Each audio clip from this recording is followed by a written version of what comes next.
अस्सलाम वालेकुम नाजरीन। आज हम कुछ उन चंद बातों पे डिस्कस करते हैं जिसके लिए अक्सर लोगों को परेशानी होती है कि लाहौर डेवलपमेंट अथॉरिटी की किसी स्कीम में प्लॉट की ख़रीद फ़रोख्त के लिए मसाइल पेश आते हैं, या दूसरे लफ्ज़ों में ये कहें कि बख्शिश दिए बगैर काम नहीं होता।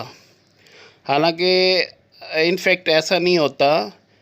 आप लीगल तरीके से क़वायद व ज़वाबित के मुताबिक आप अमल करें, आपके घर की ट्रांसफ़र या फ़ाइल बआसानी ट्रांसफ़र हो जाती है।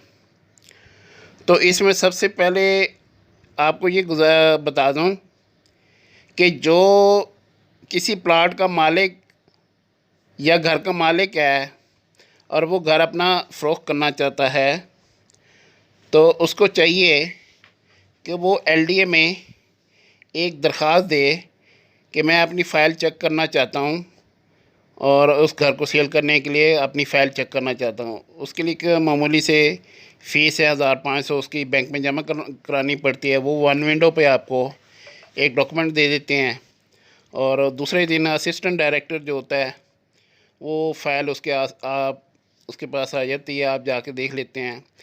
इन राइटिंग एलडी आपको लिख के देता है, जी आपकी ये ड्यूज़ हैं, ये आपके डॉक्यूमेंट से ये नहीं है, ये अप्लाई करेंगे। वो एक डिटेल लिख देंगे अगर उसमें कोई किसी किस्म की कबाहत होगी।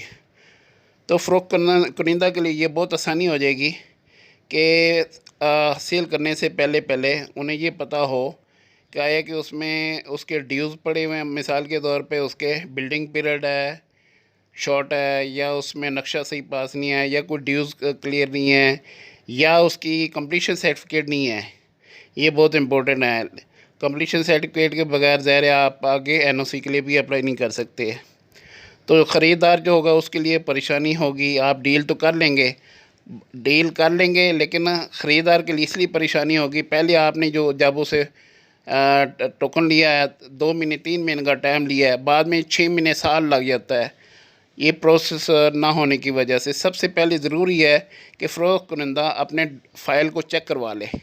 बाज़ों का ये होता है कि उसने घर किसी से ख़रीदा होता है, वो फ़ाइल में कोई डॉक्यूमेंट नहीं होता, वो समझता है कि ये सारी फ़ाइल कंप्लीट है, लेकिन जब एलडीए में जाता है तो उससे पता चला है कि ये कंप्लीशन नहीं है, नक्शा सही नहीं पास, या इसके ड्यूज़ क्लियर है। उस पर टाइम लग जाता है उसके करने में। तो सबसे पहले ज़रूरी ये है कि फ़रोख्त कुनिंदा अपनी फ़ाइल अच्छी तरह से चेक करवा के उसके बाद अगर वो कंप्लीट है तो फिर उसके बाद फ़रोख्त कुनिंदा के साथ एक टोकन मनी के साथ या बयानी की शक्ल में जो भी मौके की मुनासबत से बात डील बनती है तो वो उससे डील कर ले। तो फिर उसके लिए ये आसानी होगी ख़रीद कुनिंदा के लिए कि वो उससे डॉक्यूमेंट ले लेगा टोकन के ज़रिए।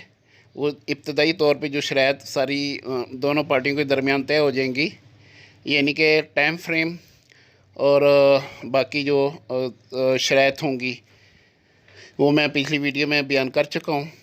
तो उसमें ये होगा कि वो डॉक्यूमेंट बेसिक डॉक्यूमेंट यानी कि completion certificate, transfer letter, NIC की कापी, ये लेके वो आगे बयाना तैयार करेगा और इन्हीं डॉक्यूमेंट की बुनियाद पे और वो आगे अपने जो ड्यूटियाँ होंगी स्टाम्प ड्यूटी वगैरह, सीवीटी वगैरह, वो जमा करवाएगा ख़रीद कुनिंदा। तो इसी दौरान फ़रोख्त कुनिंदा एनओसी के लिए अप्लाई कर देगा। अगर एनओसी पहले से इशू किया हुआ है तो बहुत ही अच्छा है, तो ख़रीद कुनिंदा के लिए कोई कन्फ्यूजन परेशानी नहीं होगी। वो जल्दी उधर से ट्रांसफ़र करा के विद इन 1 वीक या 2 वीक, वैसे 2 वीक का टाइम देते हैं एलडीए, उसमें ट्रांसफ़र करा के तो जल्दी पै तकमील तक पहुंच जाती है। ये सारी बात पे ज़ोर दूंगा कि फ़रोख्त कुनिंदा को अपनी फ़ाइल क्लियर करनी चाहिए घर फ़रोख्त करने से पहले के, ताकि ख़रीद कुनिंदा के लिए किसी किस्म की कन्फ्यूजन या परेशानी ना हो। तो इससे आगे जितने मामलात होते हैं वो क्लियर हो जाते हैं और ख़रीद कुनिंदा और फ़रोख्त कुनिंदा दोनों के लिए दोनों पार्टी मुतमिन होती हैं कि ठीक है फ़ाइल ये क्लियर है। आगे जो आइडेंटिफिकेशन डेट मिलती है उस पर फिर आसानी हो जाती, जल्दी मिल जाती है। तो ये ज़रूरी है फ़रोख्त कुनिंदा के लिए कि वो हर चीज़ डॉक्यूमेंट सारे क्लियर करके दे ख़रीद कुनिंदा को। तो इसमें आगे चल के सारे कहीं आपको बख्शिश देने की ज़रूरत नहीं है। जैसे मैंने आपको कहा है, लीगल तरीके से हर चीज़ आपको अप टू डेट होती जाएगी। तो नेक्स्ट वीडियो में इंशाल्लाह ताला मैं आपको ये बताऊंगा कि वो कौन कौन से प्रोसेस हैं जिन पे आप ख़ुद उसकी कोशिश करें तो आप उसको जल्दी आपके एनओसी के लिए एनओसी का जो प्रोसेस होगा वो जल्दी कंप्लीट हो जाएगा। तो आज के लिए इतना ही काफ़ी है। अगर वीडियो पसंद आए तो इसे लाइक करें, शेयर करें और इसको सब्सक्राइब कर दें।